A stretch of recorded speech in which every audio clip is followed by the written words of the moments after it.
మా నాన్న బిజినెస్లోనే ఉన్నారు కదా, ఆయనకు వెళ్ళి ఒకసారి చెప్పారు, రే మనకు కావాల్సింది వ్యాపారం, డబ్బులు.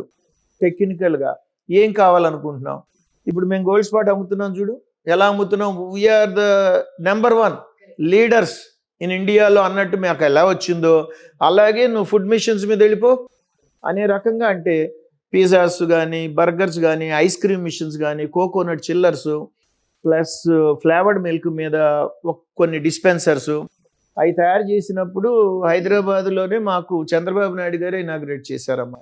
ఎస్, ఆ 4 years కూడా ఆ ఎగ్జిబిషన్లో మేము పార్టిసిపేట్ చేసినప్పుడు చాలా కంఫర్టబుల్గా ఆయన మేము ఇచ్చిన ప్రతిదీ తాగేవాళ్ళమ్మా.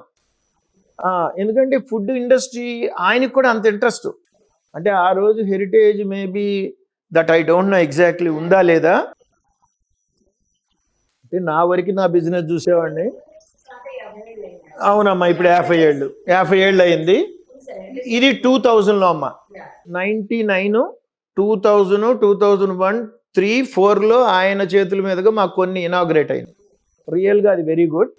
మొన్న మళ్ళీ ఇదే ఫుడ్ మిషనరీని డెవలప్మెంట్ ఇవన్నీ చూసి గవర్నమెంట్ మళ్ళీ అబ్బాయి అంటే సందేశ్కి, ఎండి కంపెనీకి, కూలెక్స్కి, మొన్న మళ్ళీ మాకు MOU మళ్ళీ సీఎం గారితో, అదే సీఎం గారితో, చంద్రబాబు నాయుడు గారితో జరిగిందమ్మా.